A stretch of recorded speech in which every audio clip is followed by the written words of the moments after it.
So today I am showing 7 houses across multiple counties. I'm right now all the way down in Sanpete County.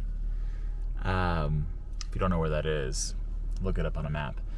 And then going all the way up to Summit County, so like Park City area. And Wanship is the most north that we're going. I think that's Summit County still. Anyway, I've got an out-of-state buyer who is looking to purchase a second residence. They're originally from California. Their daughter's going to school at the U for volleyball, and so they want a second home to be here, to be closer to their daughter. Budget is up to $1.5 million, $1.6 million. And like I said, we're seeing 7 houses today. Here we're in the first one here in Spring City, Utah. Come check it out.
All right, so this first house was all the way down in Spring City, Utah.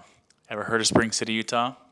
Me neither, because it's probably 3 hours south of Salt Lake City, but not towards St. George. It's a little more east side, small little town, and this was the very first one that my clients wanted to go check out. The reason being is this client likes to be in secluded areas, likes to be in the mountains and have a lot of acreage. So this house is a pretty cute house as far as how updated it is, 2014 build, and it's on 5 acres. Not all of that 5 acres is usable, but this seemed to check a couple boxes, so this was one of the first that we wanted to go see.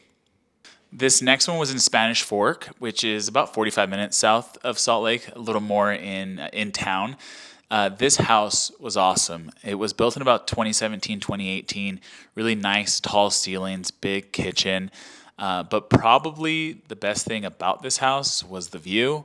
It was on about an acre of land, but the view looking from your backyard to the mountains, which it backed up right next to a mountain, and then also looking down into the valley was just like next level.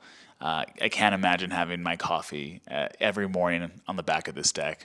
So this was a big contender for them for a while. This was one of the houses that stood out to them for sure. All right, and this was the second to last house we saw. This house was in Springville, which is close to Provo, Utah, if you know where that is. It was up the canyon in Springville called Hobble Creek, and this is the house that we ended up submitting an offer on, and you'll see why. This house is a brand new construction 2024 home on about a little over an acre of land, 5,000 square feet, listed for $1.4 million, and it's immaculate. I mean, everything's brand new. It's a very high quality build, upgraded kitchen, appliances, ceilings, finishes, fireplaces. But again, the big showstopper here is that view. So there's a view off the deck that you just see rolling mountains just for miles. And it also meets my client's expectation of wanting to be in a secluded area while still living in something very high end as far as a new construction home goes. So we were excited to get this guy under contract. While I was driving and showing all these houses, I had to tend to another client, another negotiation.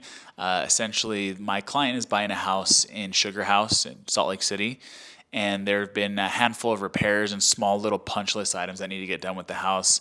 The agent said that the seller is willing to do these things, but like I mentioned in this video, it really only matters if the agreement is done on paper, because verbal agreements do not hold up in my book. Here's a little taste of what I do when I negotiate for you. He will make it look the way your client wants it to look like, within reasonable, guidelines of what the work should be like. Right. No, but again, Yeah, no, and I appreciate that. My only thing is that it's not because I don't think you or your seller have good intentions. I've just been doing this long enough where, like, for me, if it's not in writing, then it's not for real. Verbal agreements just don't hold any weight in my book. And so I think you're right. I think we should potentially get more specific in how it needs to be done before settlement. And I think that might put everyone at ease.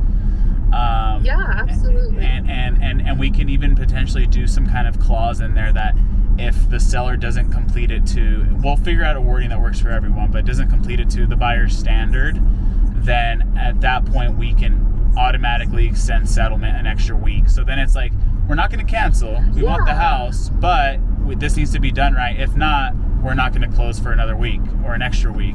You know what I'm saying? So then everyone's like, okay. That's a good idea. Yeah, so then maybe everyone wants to close on time, right? So let's get it done right, and everyone closes on time, and everyone's happy, Thank you guys so much for tuning in this week for my video. This week was a little hectic for me, so I wasn't able to film a lot of speaking into the camera kind of stuff, a lot more B-roll and showing houses, but at the end of the day, that's my job. I hope this gives you a little taste of what I do day by day, whether it's taking calls, showing houses, or negotiating for my clients. If this is something you liked, please subscribe, comment in the comments, and let me know what you like. Do you want to see more negotiations, more house tours? What is it that would bring value to you? Thanks for tuning in, guys. Take care.